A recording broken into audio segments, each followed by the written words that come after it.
হ্যাঁ, আমি এই এরিয়াতে আজকে অলমোস্ট 5 ইয়ার্স এর মতো আছি। সো কালকে যখন জিনিসটা আমি শুনি, তখন এই সাথে সাথে পুলিশ আসছে বা পুলিশ অনেকে বলতেছে এখানে, মানে গুলির আওয়াজ শোনার পরে পুলিশকে কল দেওয়া হয়েছে। দেন পুলিশ আসছে, পুলিশ আসে এখানে রোড টোড ব্লক করে দিছে।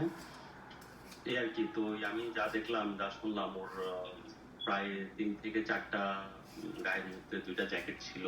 জ্যাকেট গুলা ছিঁড়ে বুলেট গুলা ভিতরে ঢুকছে। তো আমি জাস্ট চিন্তা করতেছি, যদি ওর জ্যাকেট গুলা না থাকতো তাহলে হয়তো বা দেখা যেত যে হাতটা পুড়ে চলে যেত জায়গার মধ্যে।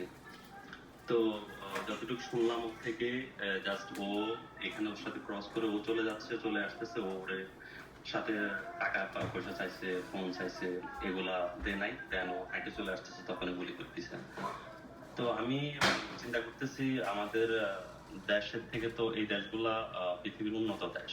এখানে আমরা অনেক ভালো কিছু আশা করি, যে এখানে আইন, আমাদের চলাফেরা যদি আমরা এত রিস্ক মনে করি বা রিস্ক ফিল করি, হাঁটা চলাফেরায় বারবার গত লাস্ট 2-3 বছরে কয়েকটা ঘটনা এখানে ঘটছে। তো এটা আমাদের জন্য তো আসলে একটা ভীতিকর একটা অবস্থা, বা আমরা প্রত্যেকটা মানুষ ইনসিকিউর ফিল করতেছি, যেখানে আমরা কারোর সাথে কোনো ধরনের দ্বন্দ্ব বা বাকবিতণ্ড নাই আমাদের সাথে। আমরা কারোর সাথে কখনো, বাঙালি কমিউনিটি, এটা কিন্তু সবাই জানে, বাঙালি কমিউনিটি কারোর সাথে কখনো ধরনের ঝড়গা মারামারি করে কিছুর সাথে ইনভলভ না। আমরা এখানে কাজ করতেছি, পিসফুল একটা লাইফ লিভিং করার চেষ্টা করতেছি। তার ভিতরে হচ্ছে যে এই ধরনের অনাকাঙ্ক্ষিত ঘটনাগুলো ঘটতেছে। একটু 19-20 হইলে কিন্তু কালকে যে একদম গুলিটা কিন্তু ধরছেন একদম ক্লোজ টু দা চেস্ট, বরাবর চেস্টের পাশে বসছেন। এখানে অনেক আরেকটু হইলে কিন্তু অনেক বড় দুর্ঘটনা ঘটার সম্ভাবনা ছিল।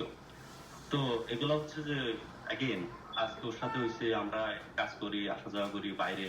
সো কালকে আমার সাথেও করতে পারে, যে আরেকজন অন্য কারোর সাথে করতে পারে। সো আমার কাছে আমার মানে আমি খুবই এই জিনিসগুলো নিয়ে আমার কাছে খুব খারাপ লাগতেছে।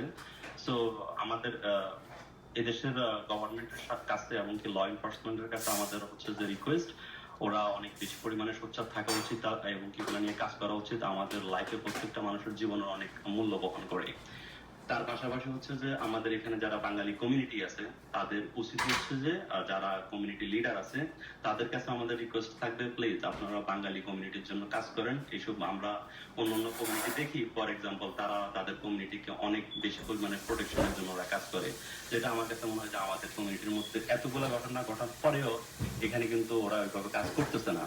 So again and again repeat হচ্ছে প্রত্যেকবার জিনিসগুলা। সো আমরা চাই এগুলা দেশের আইন শৃঙ্খলা রক্ষাকারী বাহিনী এগুলো নিয়ে কাজ করুক, পাশাপাশি আমাদের বাঙালি কমিউনিটি লিডাররা ওনারা এটার জন্য কাজ করুক, যে এইসব জিনিসগুলো আর আমরা পুনরাবৃত্তি চাই না। আজকে আমার জন্য হচ্ছে, কালকে আপনার ভাইয়ের জন্য হতে পারে, পরশুদিন আপনার ফ্যামিলির একজন মানুষের জন্য হইতে পারে।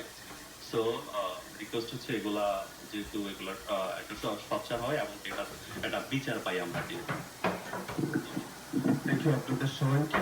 দর্শক, আমরা এতক্ষণ যে বিষয় নিয়ে আলোচনা করলাম, আপনাদেরকে জানালাম, সেটা হচ্ছে যে যিনি আহত হয়েছেন তার বাসায় আমরা এসেছিলাম এবং তার সাথে কথা বলেছি, আপনারা জেনেছেন। এবং সবাই দাবি করেছেন যেটা, যে এই অজন পার্কে বাংলাদেশের অধ্যুষিত একটি বিরাট এলাকা, এবং সবাই এখানে অনেকদিন বসবাস করছেন। এই এলাকার সেফটি এন্ড সিকিউরিটি সবাই দাবি করেছেন যে আমরা ঘর থেকে বের হলে যাতে আবার নিরাপদে ঘরে ফিরতে পারি, এই বিষয়টি এনশিওর করার জন্য।